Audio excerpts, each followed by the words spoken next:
Hello and welcome to a new episode of the Yarnflakes Podcast. My name is Audrey. I am a knitwear designer from the southwest of France, and this is a podcast where I talk about all of my knitting projects. So, hi!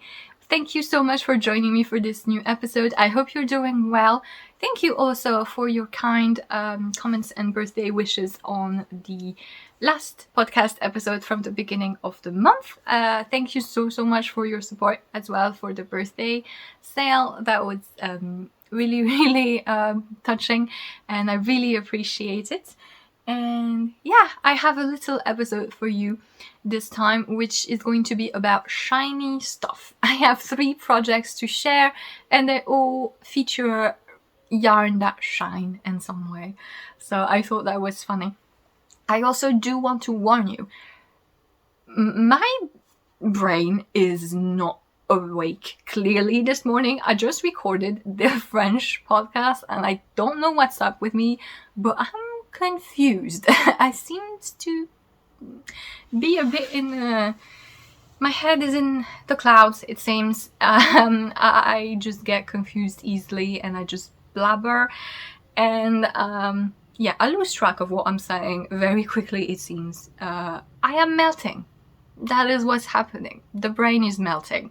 I have a little fan running, which I hope you cannot hear. It's very mild, but I need it.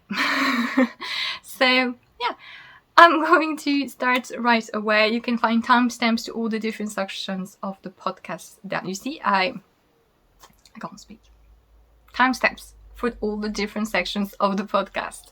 So if you want to skip anything or look at a project in particular, feel free to look at that. I also put links to everything that I talk about, the yarns and the patterns that I'm mentioning, as well as my social media, my patterns, which are for sale on Ravelry and Payhip, and my Patreon. If you would like to support the channel and my business and have access to some behind the scenes content.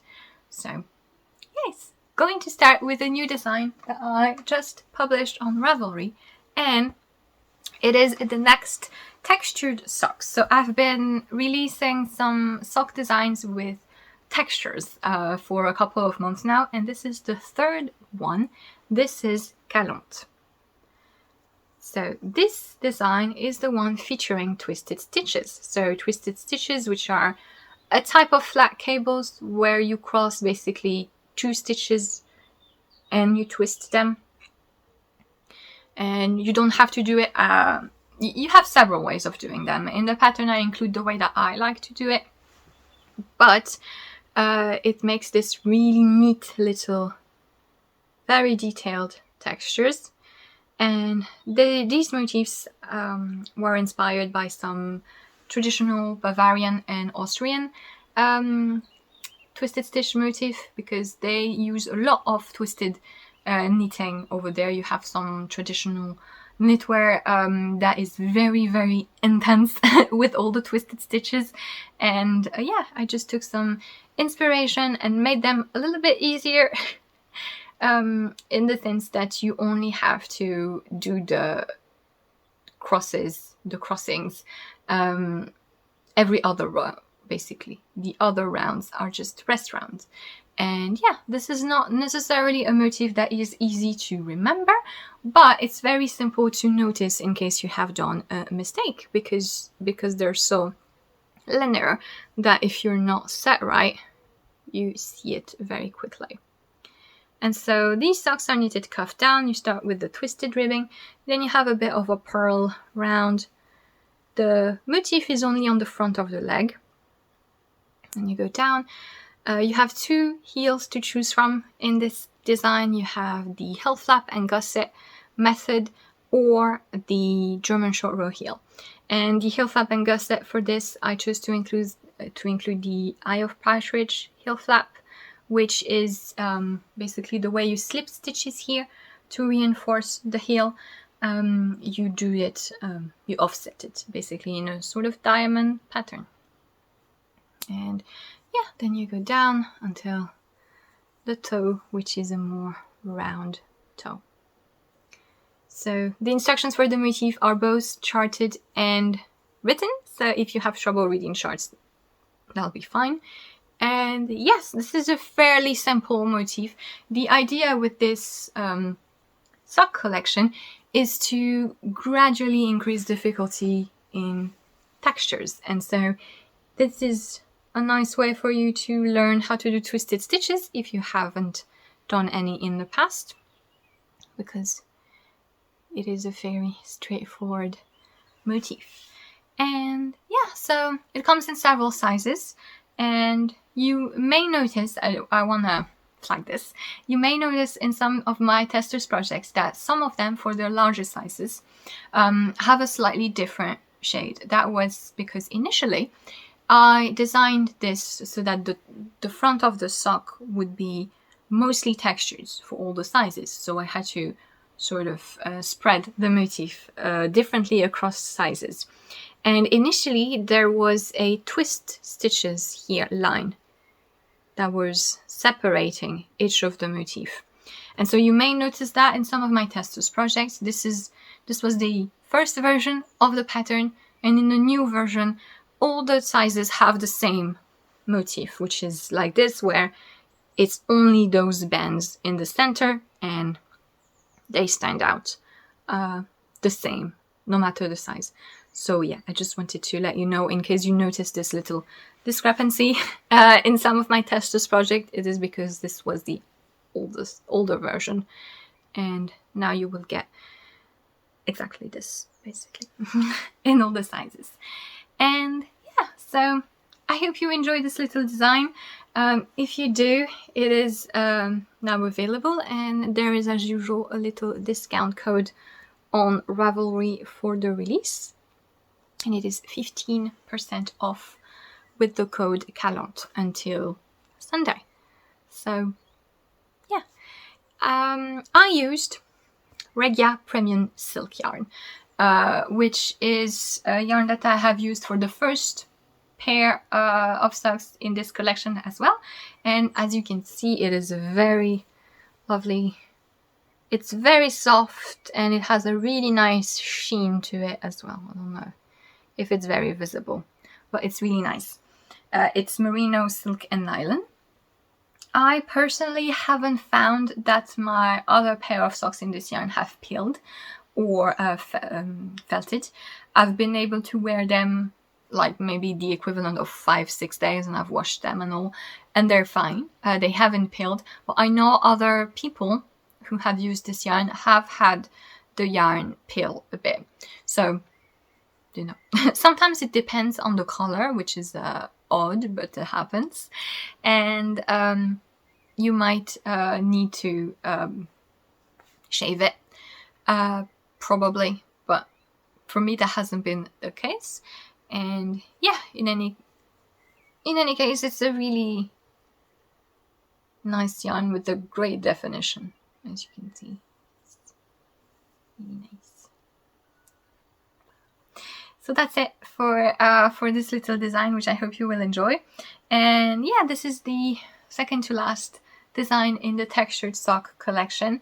And the last one will come in next month in July. And it is a design that is inspired by the Myrène shawl, if you know which one that is. And yeah, so that is it for the design released for the end of June. And I'm going to move on, go away. I have some flies attacking me because the window is open. The next thing I want to talk about is what I'm wearing, which is a personal work that is finished, a personal finished project. And it is the Baigneuse top by Atelier Émilie. So Atelier Émilie is a French designer, but she has her patterns in English as well. And other languages, I think, as well. But I followed it in English because I can't be bothered with French instructions. They're very lengthy. But it's a really, really nice, simple tank top. And so it's tucked in, but there you go. And it is knitted top down, so you start at the back. Basically, you knit it straight for a little bit, then you do some increases here for the armhole, then you pick up stitches here at the front. You knit like very small band here, then you start increasing for the neckline. You can see my bra strap. and then you start increasing for the armhole on the front as well, and then you knit everything in the round until the end, and you finish with some twisted ribbing. And I really like this shape of tank top. I wear them a lot, and I wanted to make myself a knitted version of it. And yeah, I'm really happy that I finished this one because it is perfect. It fits exactly the way I wanted. It's fitted without being tight. It's great. Wasp. Yeah. The only thing that I did differently was the bind-offs, and I mentioned it in, I think, not the last episode, but the episode before. Basically, the pattern recommends an Italian bind-off, which is really pretty, but I'm too lazy.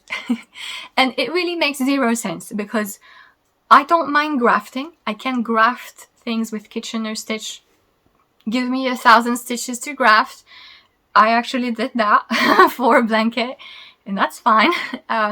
But you know, you have some bind-offs that are done with a tapestry needle, like the sewn Elizabeth Zimmerman's bind-off, some tubular bind-off, and the Italian bind-off. And that I don't like to do.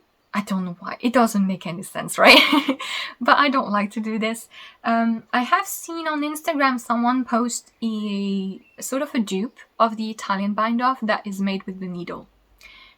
Straight with your knitting needle, and I will try this very soon, so I will report on this and show you and share the video as well, if I think it's great, which it probably is, if it allows me to not use a tapestry needle to bind off.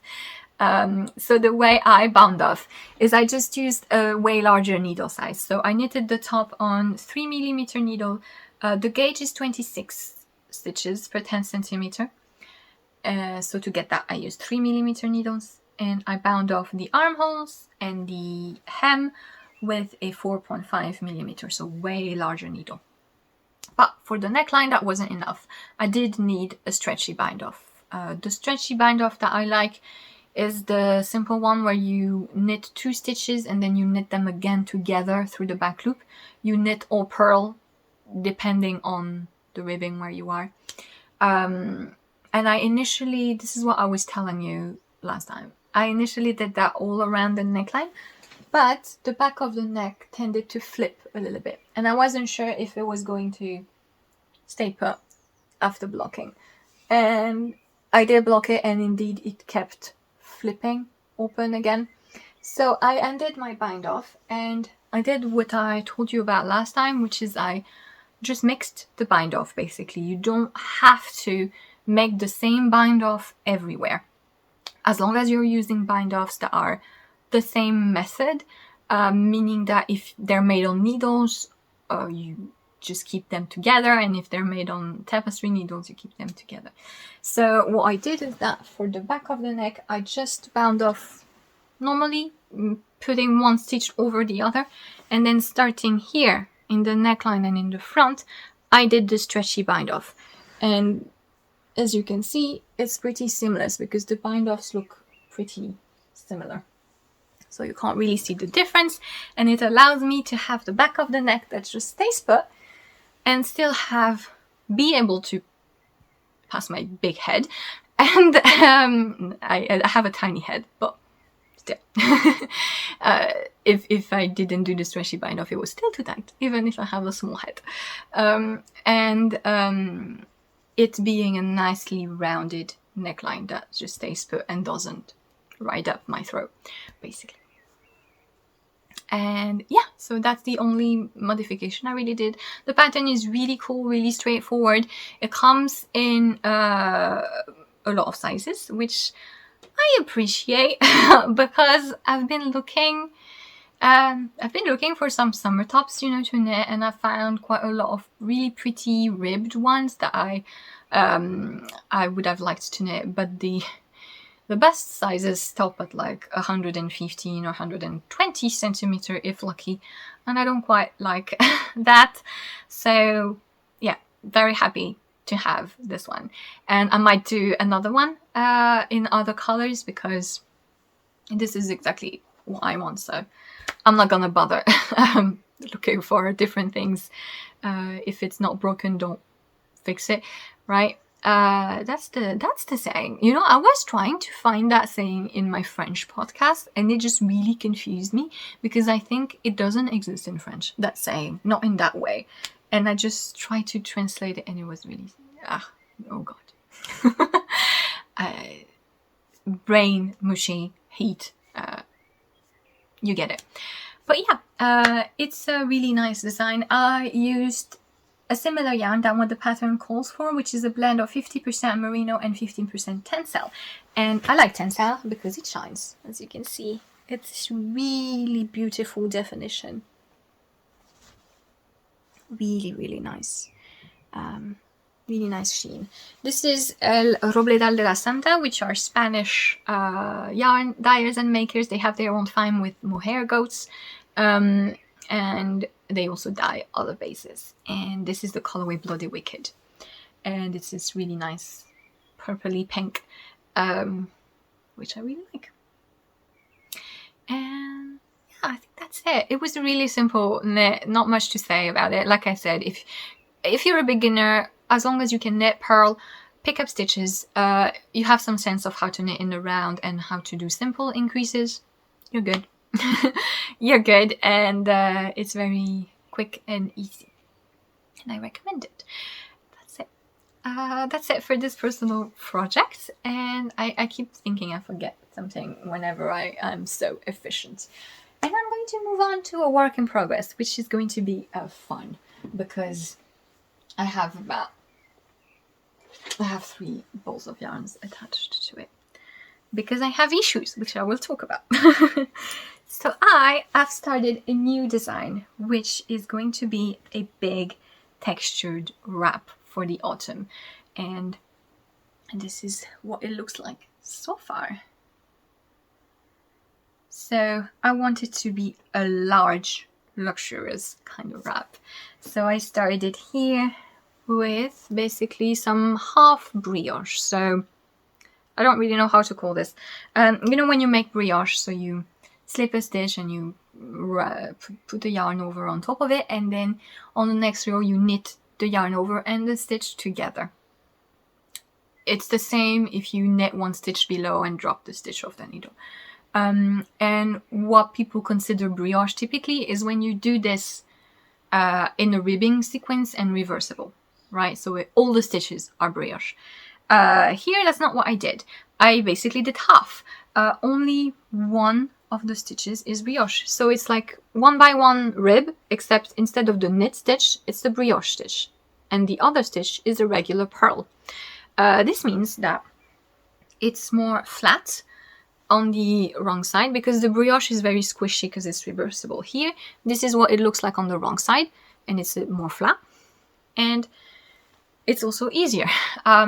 So I thought it would be interesting to have this for people who are afraid of brioche, because basically with this you only have to do half the work and it's much easier to see where you are. The thing with brioche is that since you do the yarn over and knit together on every stitch, I know people sometimes get confused with where they are, which stitch they need to yarn over, depending on which side they're on. And if you drop a stitch, it also can be a bit hard to pick it up because you have that double thread everywhere. Here, if you drop a stitch, you only have one of them that is double, and it's a very easy to see straight column, and that makes it easier in my opinion. So yeah, I think if people would like to learn brioche but need, like, brioche is not complicated, but I know people need a little bit more encouraging than that. And you know, it just also makes it easier to knit and fun and quicker, because basically on the right side rows it's purl one and do one brioche with the yarn over, and in the wrong side row you just do 1 by 1 ribbing essentially, and it makes this still squishy nice fabric. I did some garter edges, and at the very edge of the wrap I decided to put these waves of bubbles. And then I continued until I transitioned into lace. So my idea is to have both ends of the wrap be like this and have the lace in the center, basically. And this is a very simple sort of feather and fan. Not really, I tweaked it and spaced it in a way that would work for me. And it's really easy to knit. It's on 10 rows and 12 stitches, and it's good that it's easy to knit because I had to restart it 3 times. So the first time, I think I knitted about this much, and then I had to rip everything because initially I tried to do a transition here with the brioche, but it looked messy and I didn't like it. And I thought I could take advantage of the fact that the lace ripples a bit, you know, with the, this is just one line of purl and it's sort of waves. And so basically after the brioche, I just did 2 rows of purls, and you see how it makes like a little garland effect to separate the two. So that was the first time I ripped the whole thing. And the second time is I realized I had a bit of a color problem. Not really color, shiny problem. So I'm using Knitting for Olive merino, which is their pure merino light fingering way. I love it. It's soft. It works for everything. And their soft silk mohair, which is a laced weight yarn. And I'm using the color claret, which is a really nice burgundy-ish maroon color. It's darker than what you see here. It doesn't show well on the camera for some reason. I had this yarn in my stash for quite a while, and I didn't have enough of the mohair, so I bought new mohair. Except Knitting for Olive changed their mohair recently. Well, not so recently, but basically I think now their mohair is cruelty free, which means that the silk thread, the silk is collected after the moths have escaped their cocoon. Have gone out of their cocoon, instead of taking the cocoon with the worm in it and crushing it. So that's nice. Except it does make a difference basically.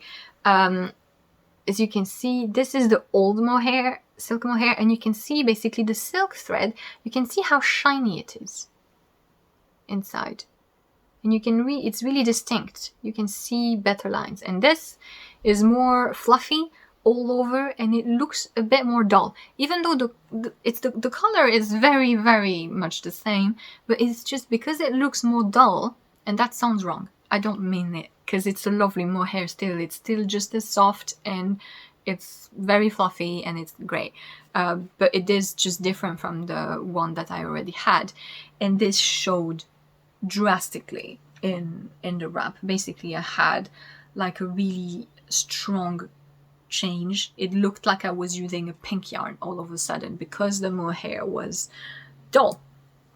And now I'm alternating, and it's better. Basically I'm doing 2 rows in the dull mohair and 4 rows in the old mohair that I had before, and it sort of blends it more easily, and I hope that I will be able to carry this so that the wrap looks a bit cohesive still. And yeah, the change is around here, and it's much smoother of a transition. So yeah, I hope to be able to alternate the mohair until the end because of that. But yeah, that was my misadventures with this, but nevertheless, it showed that the lace is really easy and fun to knit. And I think I'm gonna keep doing the lace for quite a bit. I'm probably halfway done with the wrap. Basically, the rest of the wrap will have this at the end as well. So I just need to keep knitting until I have the same amount of yarn that I used here. And yeah, that's it. So this is a design which will come out in September normally. I sort of did a mess of my schedule for the end of June, but I hope to be able to call for testers for this soon. And yeah, it will be called Hornet. And fun fact, I did want to call it Hornet for quite a while. Why Hornet? Because of the little character in the Hollow Knight video game.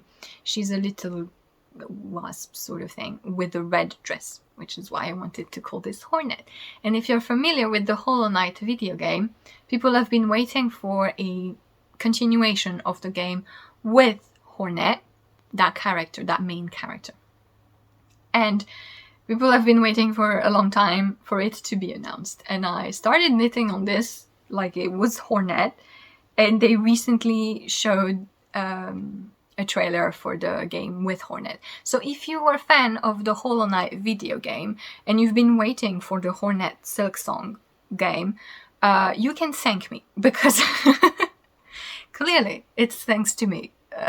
Sort of the planets are aligned, and just started knitting on this right at the moment when they showed the new thing, even though no one hoped that they would. But yeah, fun little thing. Yeah, that's it for what I'm knitting on at the moment. Yeah, thank you so much for watching this episode. I hope you enjoyed it, even if it was a bit messy and confusing. Not as bad as the French one. But yeah, thank you so much for watching the episode. I hope you're doing well. That if you're in the Northern Hemisphere in Europe, you're okay. We're melting. But yeah, thank you so much. I wish you a very happy rest of the day, evening, no matter when you're watching this. And I will see you next time. Bye!